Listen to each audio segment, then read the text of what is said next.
I still set goals for myself to strive for. I'm never complacent with what I've achieved. If you're willing to fight me, we can fight, no problem. Come and try me, anyone.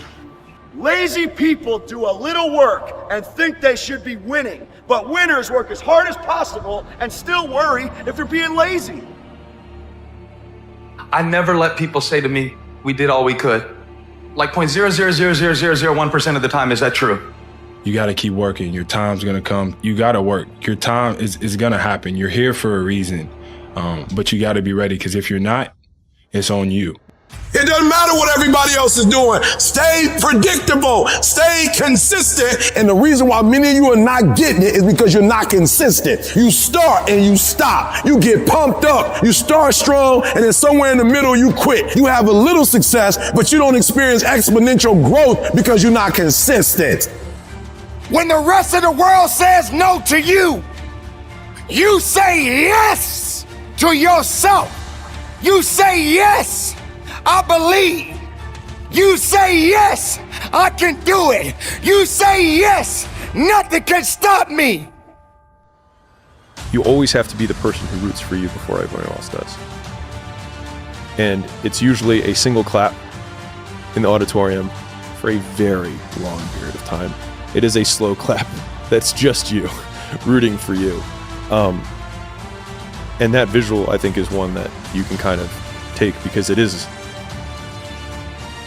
I'm obsessed with finding myself now after and not having to prove anything to anybody other than myself and my family, you know?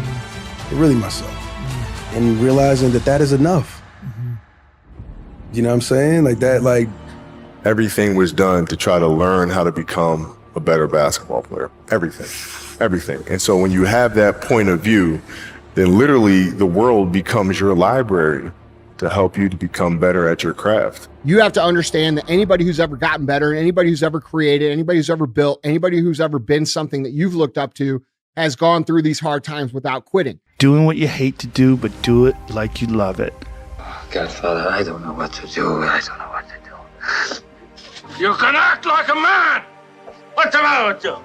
For those of you who are 70% beast mode, 30% gazelle, that's just enough for that other person. I'll do you. The longest time in the world is the hesitation between thought and action. It can actually be forever. You can hesitate for 1 second to get started on something, a workout, a project, a task, something that you know you should do. You can hesitate for 1 second. That 1 second of hesitation, all of a sudden it turns into 5 seconds, and then 10 seconds, and then 10 minutes. And then just like that, you drifted into the eternity zone. 1 second became an eternity because something that was gonna happen is now never gonna happen, ever. Why is that? Because you hesitated. So don't take that chance. Instead, take action. A body in motion tends to stay in motion. A body at rest tends to stay at rest. You've had enough damn rest. Everybody won't make it to your next level because everybody won't be willing to sacrifice what it takes to create greatness.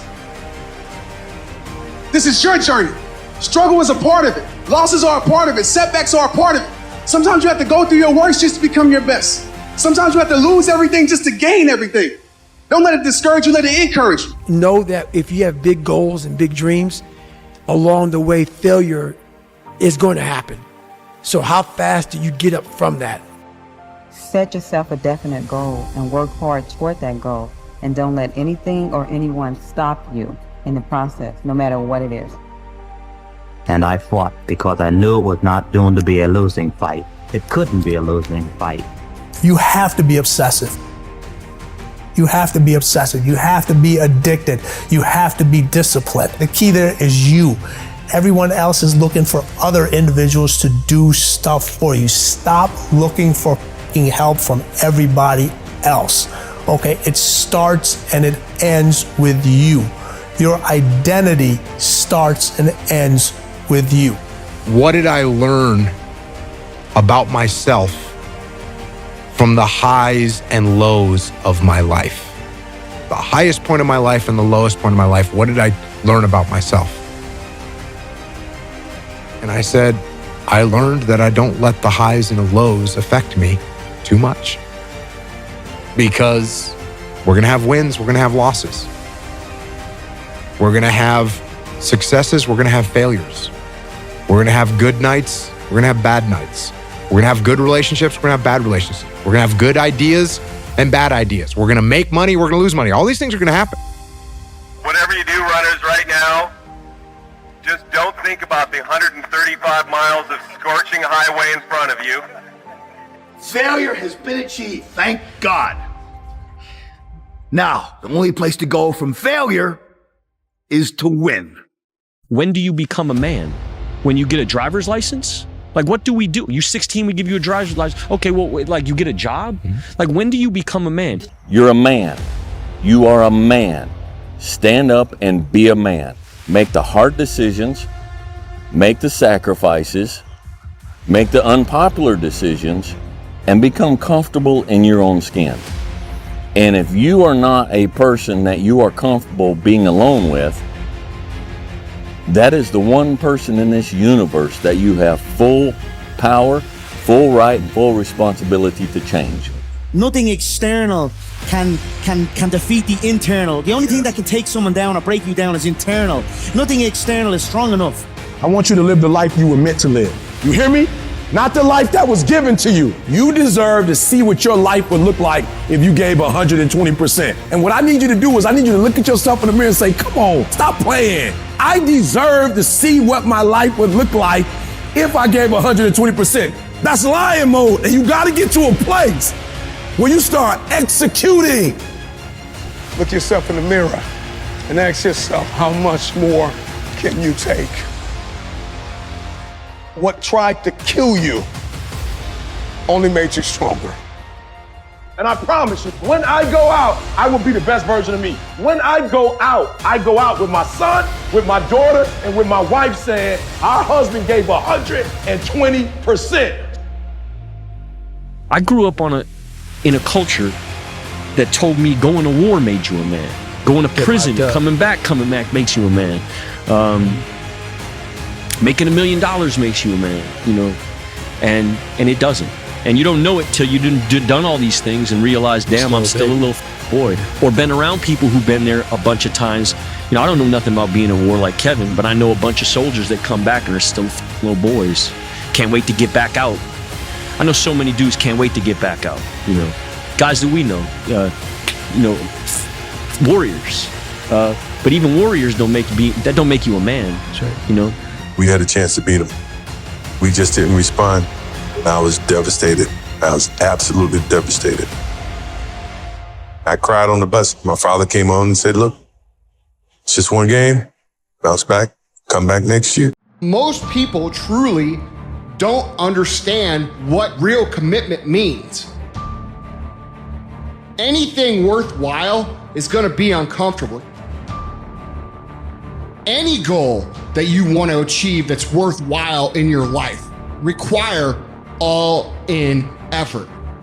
I mean, jump the f in the pool and make yourself f***ing swim. Pain is passed down from father to son and son to son. A lot of pain in Troy's life is a result of the pain and the damage from his father that he then visits on his son. We have to, as black men, be mindful of that. Sometimes it's unfair, and sometimes we take it out on those we love. And I'm guilty of that frustration that we all have. But we have a responsibility and a duty to be fathers, not to just make babies, but to be real fathers. And you can't expect any good to come to you if you don't visit any good on your son or your daughter. So be a man. It just sucks doing it. It sucks to do it. Because no matter how much you improve, no matter how much you change who you are, it's not permanent. You'll just wake up and say, oh my God, man, you're David Goggins. You break records, you do this, you do that. People don't know, how are you able to just be so hard? I never turned the fucking thing off. Because once it turns off, I go right back to David Goggins. No more dreaming. Dreaming is over. I need specifics. What are you doing on Monday? What are you doing on Tuesday? What are you doing on Wednesday? You need to be very specific. It's time to put your pieces together of your puzzle. Nobody gave me this. I earned it. Life wasn't a crystal stair for me. Didn't nobody give me a network. I earned a network. I worked my way to the NBA. I worked my way to the NFL. Everybody say, E, how did you crack the code? I grinded my way through the code. That's how I cracked it. I got up every day at 3. I don't care what the economy is doing. I don't care who the president is. Nobody helped me to get here. I had to get up. I had to go to class. I had to read. I had to study. I had to write. I understood that the dream is real, but the lifestyle is realer. And that's what it comes down to, like, what are you willing to sacrifice at the end of the day? You know, people don't understand the level of sacrifice it's going to take. And there's been moments where I realize that I compete because I want to win. I love winning. I love being the best in the world. I've sat out many times trying to find the balance of what I want within all this. If I was losing, I wouldn't be competing. I'm here to win.